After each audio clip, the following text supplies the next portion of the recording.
30,000 লিখেছো? দেখে চেক করলাম।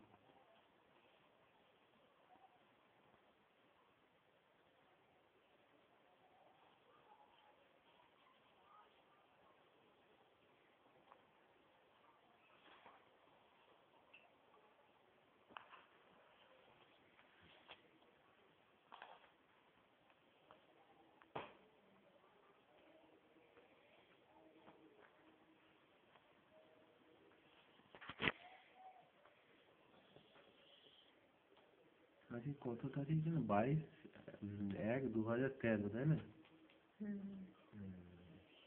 তুমি ফিনাইন টিনাইন সবই দিয়ে দিবে। হ্যাঁ, সব লিখে দেবো। এখানে ওষুধের নামগুলো লিখবো। এদের তো প্রিন্ট করা ছিল, অনেক সুবিধা হচ্ছিল। হ্যাঁ, আর আমার তো প্রিন্ট নেই, আমার হাতে লিখতে হয়। বুঝতে পেরেছো? ইন্ডিয়ানটা করে পাঠিয়ে দিই ইয়ে কোথায়, এমও শামিমের হাত দিয়ে। বুঝতে পেরেছো? এবার যা হয় হবে।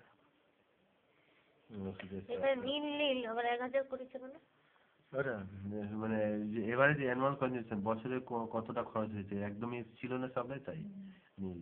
আর quarterly in stock, quantity in stock, কত স্টকে নেই। যেমন এই যেগুলো ছিল প্যারাসিটামল, অ্যানুয়াল কনজাম্পশন বছরে খরচ হয় আমার 1 লক্ষের মতো। কোয়ান্টিটি স্টক হচ্ছে 500টার মতো রয়েছে। কোয়ান্টিটি 25,000টা লিখেছি।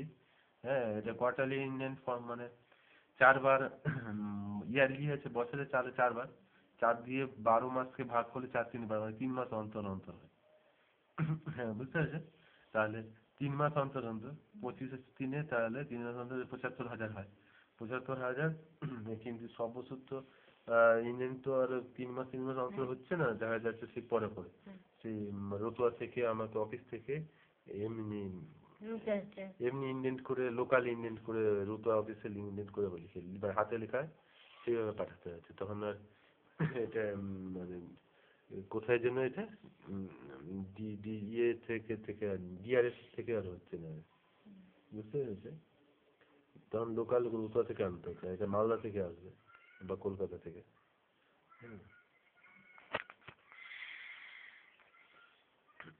এটা কিছু না, এই serial number, catalogue number, name of articles, কি কি ওষুধগুলো দিবে, ওরা যা দিবে সেই বলে দিবে, তুমি নিজে থেকে কিছু ঢুকাতে পারবে না। বই ড্রাগস টুডে বা সিন্স নিউজ থেকে তুমি যে কিছু লিখবে, এসব সেসব তো হবে না। এমও বা যে বিমজরা যা দিবে, সিমজরা যা দিবে তাই দিয়ে হসপিটাল চালাতে হবে। হ্যাঁ, এগুলো পাঠিয়ে দেবে। এবারে annual consumption, quantity in stock, quantity indented. Indented মানে যেটা আমি ইন্ডেন্ট করলাম, লিখে পাঠাচ্ছি দিবে। আর কোয়ান্টিটি স্যাংশন, ওরা যেটা পাঠাবে সেটা ওরা ফিগারটা লিখে দেবে। হ্যাঁ, কোয়ান্টিটি ইস্যু। হ্যাঁ, কোয়ান্টিটি স্যাংশন, তারপর কোয়ান্টিটি ইস্যুতেই লিখে আর কি। বুঝতে পেরেছো? স্যাংশন করলে হ্যাঁ এতটা দাও, আবার ইস্যু করলে ওই যেগুলো পাঠাবে সেখানে আবার লিখে দেবে এতগুলো পাঠালাম বলে। একটাই লিখে, দুটোর মধ্যে একটাই লিখে দেয়। কোয়ান্টিটি ইস্যু করা হয়ে গেল। তো ভ্যালু অফ কোয়ান্টিটি ইস্যু, যে টাকা আগে লিখতো, রিমার্ক করতে, এখন আর সব নেই। ভেজে আছে indenting unit will be either DRS or the hospitals or other departments or institutions. এই DRS থেকে আসবে, যেগুলো DRS থেকে আসবে ম্যাক্সিমাম। হ্যাঁ, ঠিক আছে। আবার ওষুধের হিসেবটা করে দেবে না, মেন স্টক সাব স্টকের এটা, ওটা করে দেবে না? কখন করবে?